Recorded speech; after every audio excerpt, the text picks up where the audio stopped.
الحمد لله الذي هدانا لهذا وما كنا لنهتدي لولا أن هدانا الله أشهد أن لا إله إلا الله وحده لا شريك له وأشهد أن سيدنا وشفيعنا ومولانا محمدا عبده ورسوله صلوات الله تبارك وتعالى عليه وعلى آله وأصحابه وذرياته وأهل بيته وأهل طاعته وبارك وسلم تسليما كثيرا أما بعد فأعوذ بالله من الشيطان الرجيم بسم الله الرحمن الرحيم ألف لام ميم تنزيل الكتاب لا ريب فيه من رب العالمين۔ اللہ تعالی ہی کے نام کی برکت حاصل کرتے ہوئے میں پڑھتا ہوں جن کی رحمت سب کے لیے ہیں، وہ جو بہت زیادہ رحم کرنے والے ہیں۔ الف لام میم، تمام عالموں کے رب اللہ کی طرف سے کتاب اتاری جا رہی ہے، قرآن اتارا گیا جس میں ذرا بھی شک کی بات نہیں ہے۔ آج کی اس مبارک مجلس میں ہم ایک نئی سورت شروع کر رہے ہیں جس کا نام ہے سورہ الف لام میم سجدہ، جس کو ہم سورہ سجدہ بھی بولتے ہیں۔ یہ سورت مکی ہے، یعنی نبی کریم صلی اللہ علیہ وسلم نے مدینہ منورہ کی ہجرت کی اس سے پہلے نازل ہوئی۔ اس میں 30 آیتیں ہیں۔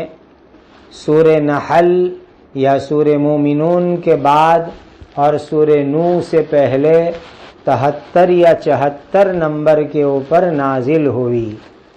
حدیث پاک میں آتا ہے کہ حضرت نبی کریم صلی اللہ علیہ وسلم جمعہ کے دن فجر میں پہلی رکعت میں الف لام میم سجدہ اور دوسری رکعت میں سورہ دہر کی تلاوت کرتے تھے۔ لہذا مسجد کے اماموں کو یہ سنت زندہ کرنی چاہیے کہ جمعہ کے دن فجر کی نماز میں پہلی رکعت میں الف لام میم سجدہ پڑھے اور دوسری رکعت میں سورہ دہر هل اتى علی الانسان حین من الدہر پڑھے۔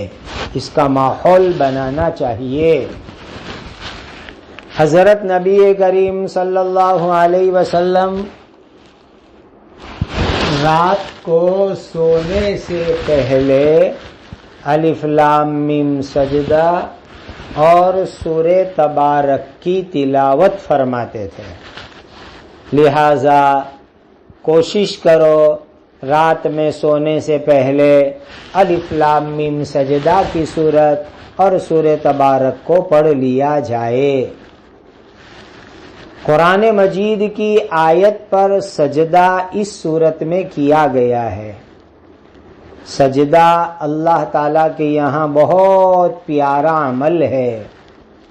اللہ تعالیٰ کے آگے بندہ سجدہ کرتا ہے تو بندہ فرما بردار ہے، اللہ کا حکم ماننے والا ہے، اور جو بندہ سجدہ نہیں کرتا وہ نافرمان ہے۔ لہذا سجدہ کرنے والا اللہ کا فرما برداری کرنے والا اور سجدہ نہ کرنے والا اللہ کا نافرمان۔ معلوم ہوا کہ جو بندہ اللہ کی اطاعت کرتا ہے، اللہ کی بات مانتا ہے، وہ سجدہ کرتا ہے، اور جو آدمی شیطان کے راستے پر چلتا ہے وہ اللہ کے سامنے سجدہ نہیں کرتا۔ شیطان کو اللہ تعالیٰ نے فرمایا کہ سجدہ کر، تو اس نے سجدہ نہیں کیا، اور حضرت آدم علیہ السلام کے سامنے فرشتوں کو سجدہ کرنے کے لیے کہا تو تمام فرشتے سجدے میں گر گئے۔ معلوم ہوا کہ سجدہ کرنا فرشتوں کی خوبی ہے، نبیوں کی خوبی ہے، نیک انسان کی خوبی اور کمال ہے، اور سجدہ نہ کرنا یہ شیطان کی نشانی ہے۔ اللہ تعالی ہمیں شیطان کی نشانیوں سے بچنے کی توفیق عطا فرماوے۔ پہلی آیت ہے الف لام میم، اللہ اکبر، اس کا معنی تو اللہ تعالی جانتے ہیں۔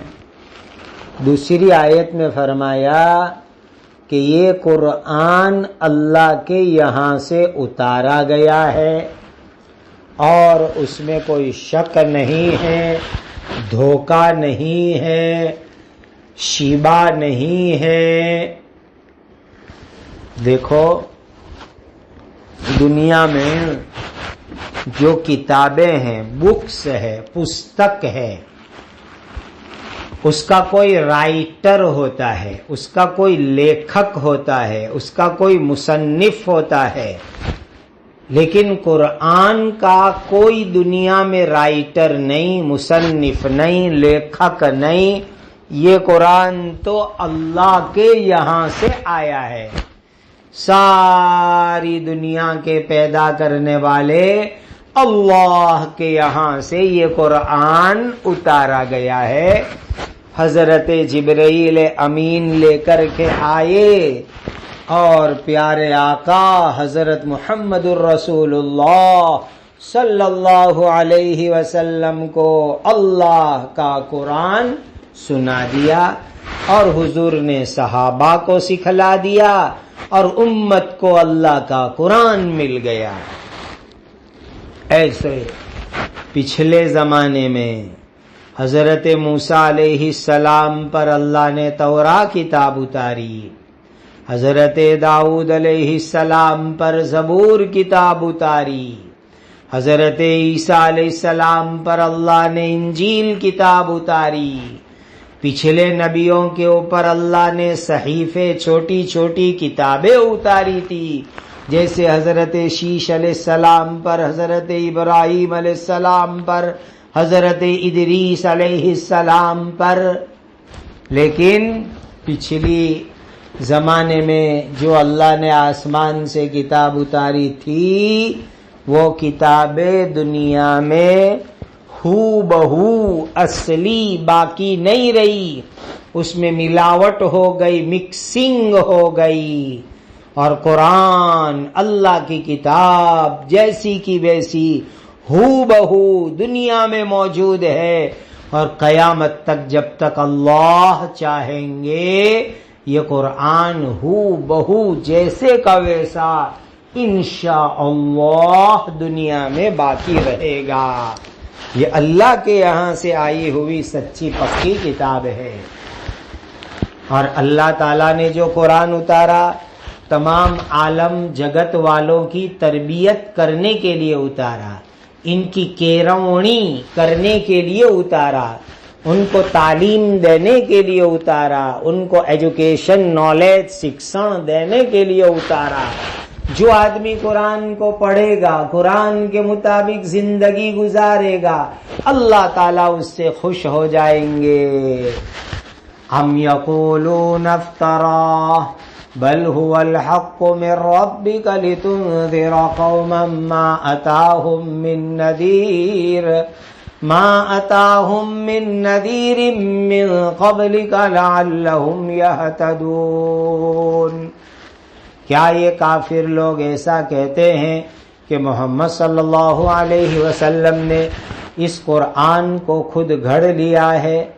غلط، محمد صلی اللہ علیہ وسلم نے خود نہیں بنایا، بلکہ وہ تو ایسا حق ہے جو تمہارے رب کی طرف سے اس لیے آیا ہے تاکہ تم اس کے ذریعے ان لوگوں کو اللہ کے عذاب سے ڈراؤ جن کے پاس تم سے پہلے کوئی ڈرانے والا نہیں آیا، تاکہ وہ لوگ صحیح راستے کے اوپر آ جاوے۔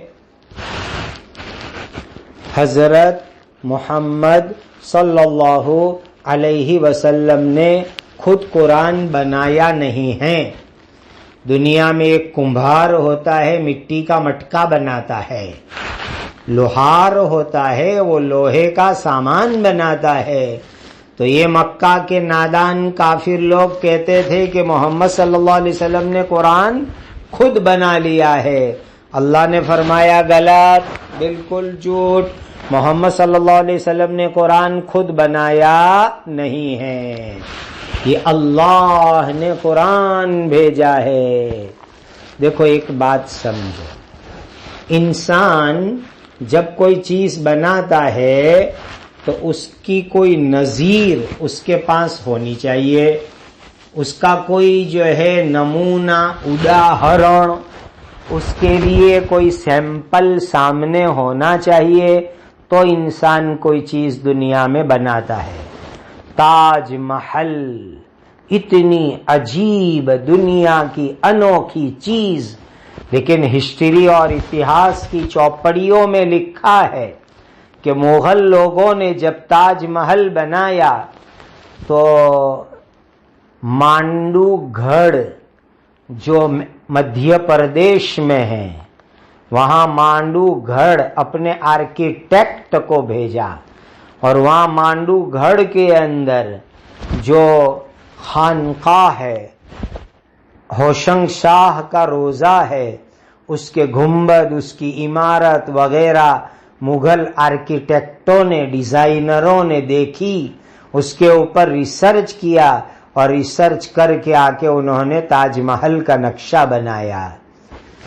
تو دنیا میں جو چیز بھی عجیب سمجھی جاتی ہے اس کے لیے کوئی نظیر ہوتی ہے، کوئی ایگزامپل ہوتا ہے، کوئی مثال ہوتی ہے، کوئی داخلہ ہوتا ہے۔ محمد صلی اللہ علیہ وسلم نے جو قرآن دنیا کے لوگوں کو سنایا تو جو ہے اللہ کے یہاں سے لا کر کے سنایا۔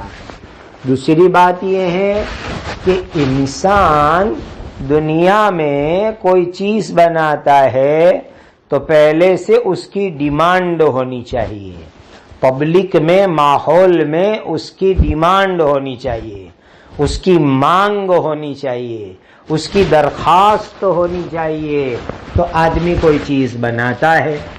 اب عرب کا ماحول دیکھو تو عرب کا ماحول تو پورا قرآن کے مخالف، قرآن کا ویرودھی ماحول، اس لیے کہ قرآن دعوت دیتا ہے ایک اللہ کی عبادت، اور پورے عرب کے لوگ وہ تو بتوں کی، مورتیوں کی پوجا میں لگے ہوئے لوگ۔ تو محمد صلی اللہ علیہ وسلم اگر کوئی چیز بنانا چاہتے تو ایسی چیز بناتے جس کی مارکیٹ میں ڈیمانڈ ہوتی، لوگ اس کو پسند کرتے، لوگ اس کی مانگنی کرتے، لوگ اس کی درخواست کرتے۔ یہ تو لوگوں کے ماحول، ڈیمانڈ، لوگوں کی درخواست کے بالکل خلاف ایک اسلام، ایمان، توحید، قرآن حضرت محمد الرسول اللہ صلی اللہ علیہ وسلم لے کر کے آئے۔ معلوم ہوا یہ اللہ کی قدرت سے، اللہ کے حکم سے آیا ہوا قرآن ہے۔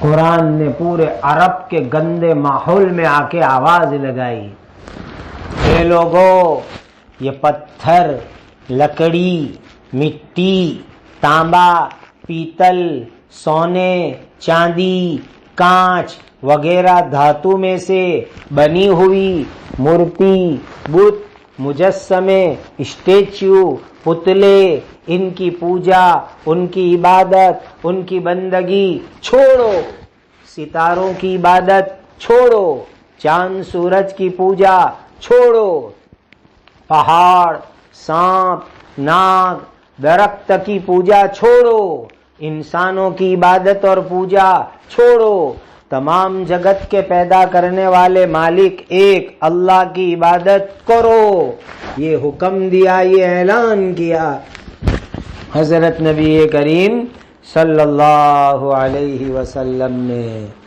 قرآن اللہ کے یہاں سے آئی ہوئی سچی کتاب ہے۔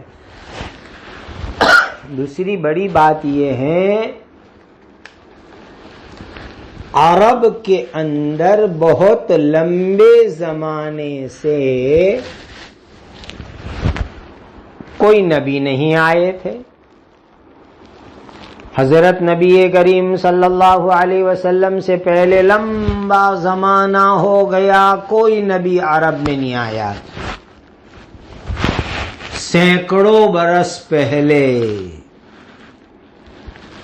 حضرت ابراہیم علیہ السلام پیلسٹائن سے، شام سے، سیریا سے یہاں مکہ آیا کرتے تھے۔ حضرت ابراہیم علیہ السلام کے بیٹے حضرت اسماعیل علیہ السلام یہاں مکہ میں اپنی اماں ہاجرہ کے ساتھ رہتے تھے۔ اس کے بعد لمبا زمانہ گزر گیا، 2-4 ہزار سال کا زمانہ گزر گیا، کوئی نبی عرب کے اندر نہیں آئے۔ ہاں، عرب والوں کو اللہ کے دین کا، ایمان کا راستہ بتانے کے لیے نبی کے کوئی نائب ضرور آئے، عالم دین آئے، اللہ کے نبی کے بھیجے ہوئے لوگ آئے۔ اسی لیے کہ ایک بات یاد رکھو، توحید کی دعوت، ایمان کی دعوت ہر زمانے میں، ہر جگہ میں، ہر قوم میں ہمیشہ رہی۔ کوئی زمانہ، کوئی علاقہ، کوئی ایریا، کوئی ٹائم ایسا نہیں کہ اس میں کوئی نبی نہ آیا ہو۔ ہر زمانے میں، ہر علاقے میں توحید اور ایمان کی دعوت ضرور آئی۔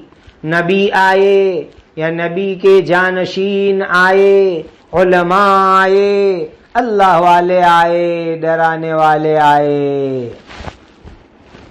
جس زمانے میں حضرت نبی کریم صلی اللہ علیہ وسلم کی پیدائش ہوئی، عرب کا اس سے پہلے کا جاہلیت کا زمانہ، اس میں بہت سارے لوگ ایمان پر تھے، حضرت ابراہیم کے دین پر تھے، حضرت اسماعیل کے دین پر تھے، ان میں ایمان تھا، وہ بت پرستی نہیں کرتے تھے، بتوں کے نام پہ جانور کی قربانی چڑھانے سے نفرت کرتے تھے۔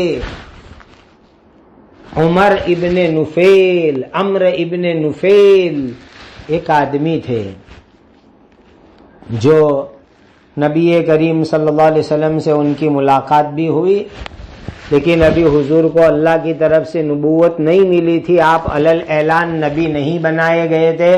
اس زمانے میں ملاقات ہوئی تھی اور ان کا انتقال بھی ہو گیا۔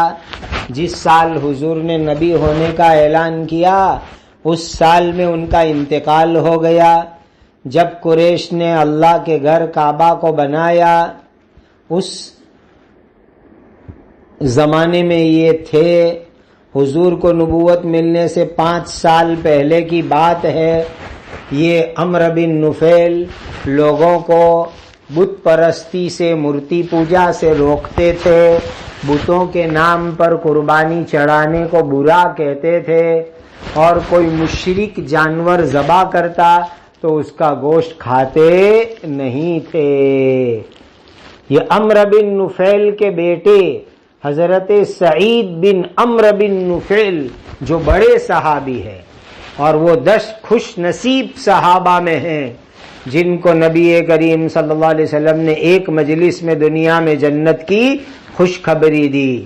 یہ حضرت سعید ایک مرتبہ نبی کریم صلی اللہ علیہ وسلم کو پوچھنے لگے، اے اللہ کے رسول صلی اللہ علیہ وسلم، میرے ابا عمر بن نفیل کی حالت آپ کو معلوم ہے، وہ توحید پر تھے، بت پرستی کا انکار کرتے تھے، کیا میں اپنے مرحوم ابا کے لیے مغفرت کی دعا کر سکتا ہوں؟ تو نبی کریم صلی اللہ علیہ وسلم نے فرمایا ہاں ہاں ان کے لیے مغفرت کی دعا جائز ہے، وہ قیامت کے دن ایک امت لے کر کے اٹھیں گے، امت لے کر اٹھیں گے۔ تو یہ میں ایک ہسٹری بتلا رہا ہوں کہ مکہ میں عرب کے اندر ایمان والے ابراہیم علیہ السلام اور اسماعیل علیہ السلام کے دین پر چلنے والے لوگ موجود تھے۔ حضرت خدیجہ رضی اللہ تعالی عنہا ام المؤمنین، ان کے چچا حضرت ورقہ ابن نوفل، جن کا قصہ بخاری شریف میں بھی ان کا تذکرہ موجود ہے۔ جب نبی کریم صلی اللہ علیہ وسلم پر قرآن اترنا شروع ہوا تب وہ موجود تھے، توحید پر تھے۔ نبی کریم صلی اللہ علیہ وسلم کی مدد کرنے کا انہوں نے پکا ارادہ ظاہر کیا، لیکن انتقال کر گئے۔ معلوم ہوا کہ عرب کے علاقے میں اللہ کے دین کی دعوت کسی ذریعے سے بھی پہنچی اور وہاں بھی بہت سارے لوگ ایمان، اسلام، توحید اور دین کے اوپر موجود تھے۔ یاد رکھو، اللہ کی طرف سے کوئی ڈرانے والا آتا ہے، نبی آتا ہے، رسول آتا ہے، عالم دین آتا ہے، ان کی بات پر عمل کرنے سے اللہ ہدایت عطا فرماتے ہیں، لعلہم یہتدون۔ بس اتنی بات تھی کہ عرب والوں کے لیے لمبا زمانہ ہو گیا تھا کہ کوئی باقاعدہ نبی نہیں آئے، باقاعدہ رسول نہیں آئے، باقاعدہ پیغمبر نہیں آئے، بڑا لمبا چوڑا زمانہ ہو گیا تھا۔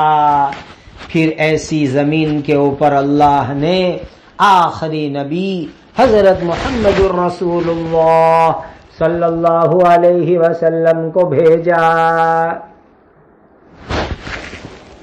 اللہ الذی خلق السماوات والارض وما بینہما فی 6 ایام ثم استوى علی العرش ما لکم من دونہ من ولی ولا شفیع افلا تتذکرون۔ اللہ تعالیٰ کی ذات وہ ہیں جنہوں نے آسمانوں کو اور زمین کو اور جو کچھ ان کے درمیان میں ہے ان کو 6 دن کی مقدار میں پیدا کیا، پھر اپنی شان کے مطابق عرش پر قائم ہوئے۔ تمہارے لیے اللہ کے سوا کوئی مدد کرنے والا نہیں اور سفارش کرنے والا بھی نہیں ہے، کیا پھر بھی تم اتنی سی بات پر بھی دھیان نہیں کرتے ہو؟ سبحان اللہ۔ تمام آسمان، تمام زمین، آسمان زمین کے بیچ میں جو کچھ ہے وہ سب اللہ نے 6 دن کے اندر پیدا فرمایا۔ اب اس وقت سورج نہیں تھا، چاند نہیں تھا، اسی لیے 6 دن کا میننگ ہے 6 دن میں جتنے کلاک، جتنے گھنٹے لگتے ہیں، اتنے وقت کے اندر اللہ تعالیٰ نے یہ سب چیزیں پیدا فرمائی۔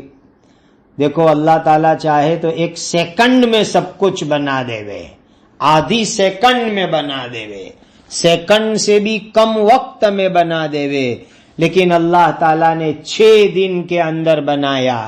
یہ ہم لوگوں کو سمجھو ایک لیسن ہے، سبق ہے، تعلیم ہے کہ ہر کام آہستہ آہستہ اطمینان سے، ترتیب سے، سسٹم سے کرنا چاہیے۔ یہ تعلیم دی جا رہی ہے انسانوں کو اللہ تعالیٰ کی طرف سے۔ پھر اللہ تعالیٰ اپنے عرش کے اوپر قائم ہوئے۔ دیکھو دنیا کے اندر بادشاہ لوگوں کا سنہاسن ہوتا ہے، تخت ہوتا ہے، آفس، سیکریٹریٹ، منسٹریٹ، حکومت چلانے کا روم ہوتا ہے۔ سبحان اللہ، اللہ سبحانہ و تعالیٰ کا بھی ایک عرش ہے، اور کیسا عرش ہے ہم دنیا میں سمجھ نہیں سکتے۔ عرش سے لے کر فرش تک، عرش سے لے کر زمین تک اللہ کی حکومت ہے، اللہ کی قدرت ہے، اللہ کی طاقت ہے۔ اگر کہ اللہ نے پکڑ لیا تو اللہ کی اجازت، پرمیشن، اللہ کی خوشی کے بغیر کوئی تمہاری مدد بھی نہیں کر سکتا، حمایت بھی نہیں کر سکتا، فیور بھی نہیں کر سکتا، سفارش بھی نہیں کر سکتا۔ اکیلے اللہ تعالیٰ بڑے زبردست قدرت والے ہیں۔ يدبر الأمر من السماء إلى الأرض ثم يعرج إليه في يوم كان مقداره 1000 سنة مما تعدون ذلك عالم الغيب والشهادة العزيز الرحيم۔ وہ اللہ تعالیٰ آسمان سے لے کر زمین تک ہر ایک کام کی خود تدبیر یعنی انتظام کرتے ہیں، پھر وہ کام ایک ایسے دن میں چڑھ کر اس کے پاس پہنچ جاتا ہے جس کی مقدار اور گنتی تمہاری گنتی سے 1000 سال ہوتی ہے۔ وہی اللہ تعالیٰ ہے جو ہر چھپی اور کھلی چیز کے جاننے والے ہیں، بہت زبردست ہے، سب پر رحم کرنے والے ہیں۔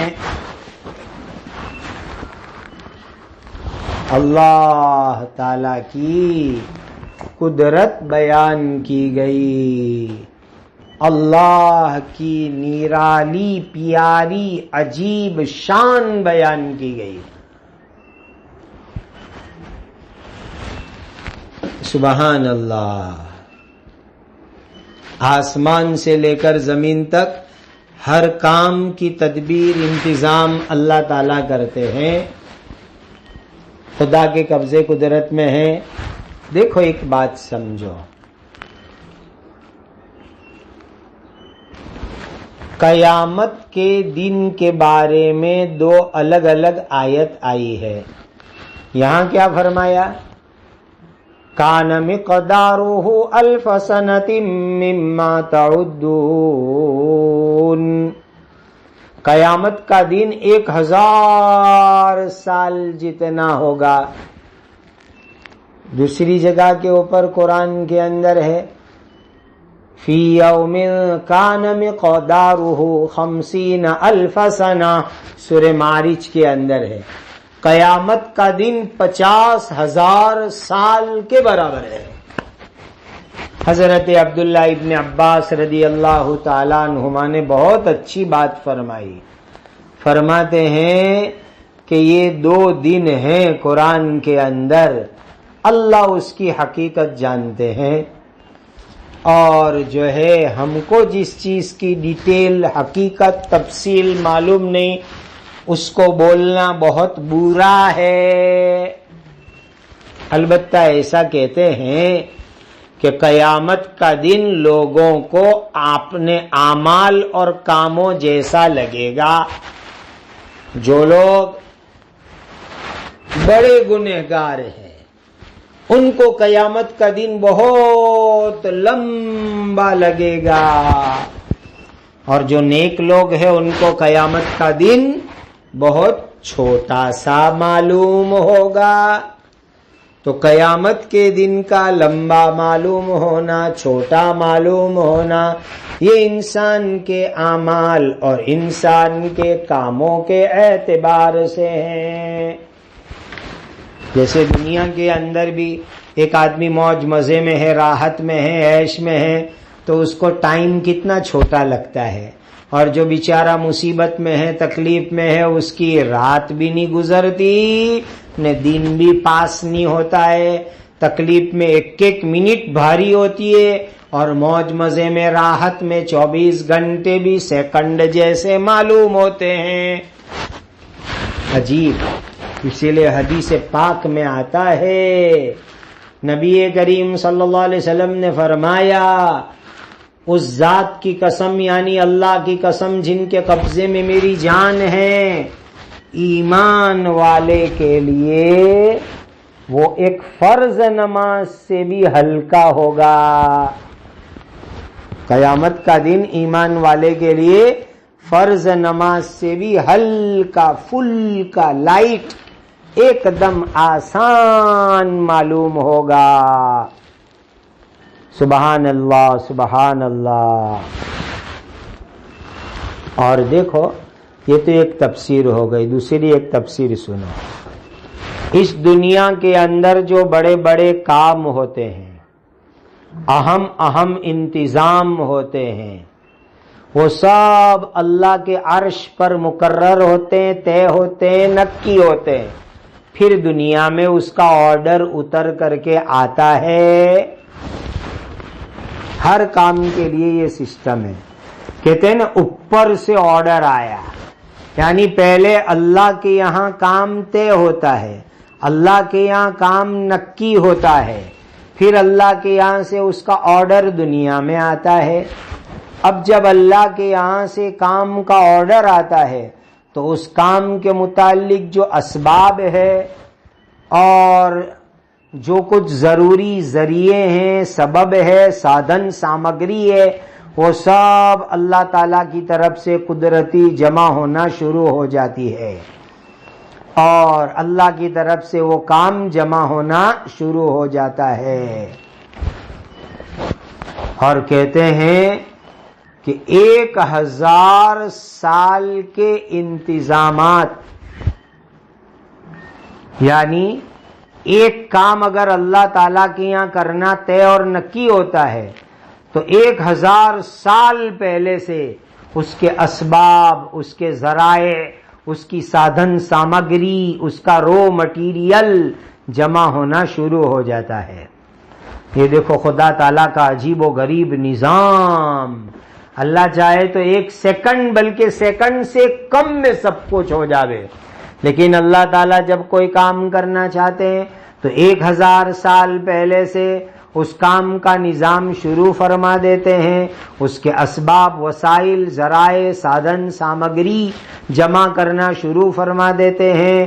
پھر جو ہے اللہ تعالیٰ کی طرف سے حکم ہوتا ہے اور وہ کام دنیا کے اندر ہوتا ہے، اور اعمال لکھنے والے فرشتے اس کو نوٹ کر لیتے ہیں، پھر اس کی رپورٹ اللہ کے دربار کے اندر پہنچتی ہے۔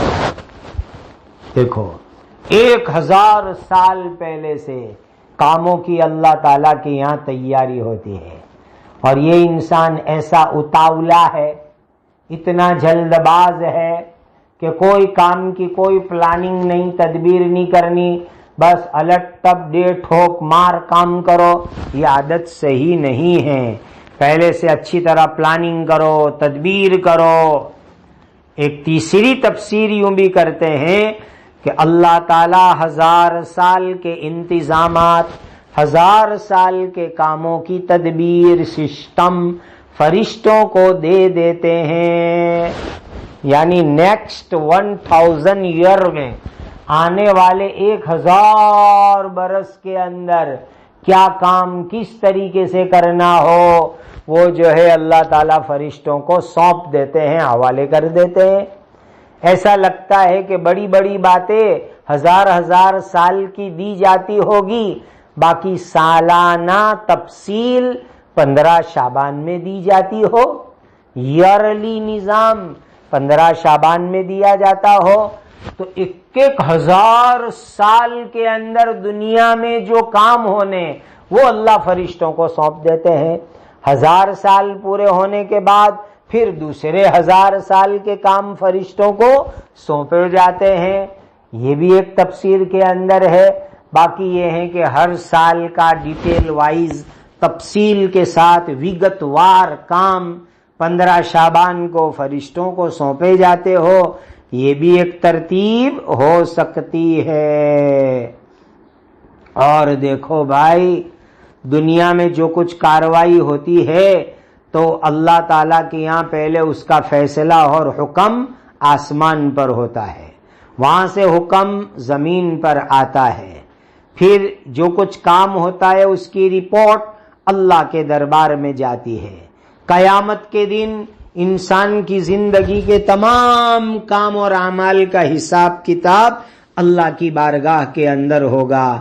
فائنل فیصلہ، فائنل حساب کے لیے اللہ کے دربار کے اندر یہ تمام چیزیں پیش کی جائے گی، اور قیامت کا دن تقریباً 1000 سال کا ایک دن ہے، قیامت کا ایک دن دنیا کی گنتی میں 1000 سال کے برابر ہے، جو اس آیت کے اندر بیان کیا گیا۔ اللہ سبحانہ و تعالی ہمیں قیامت کا یقین عطا فرمائے، قیامت کی تیاری کی توفیق عطا فرمائے، گناہ اور نافرمانی سے بچنے کا اہتمام عطا فرمائے، توبہ کی توفیق عطا فرماوے۔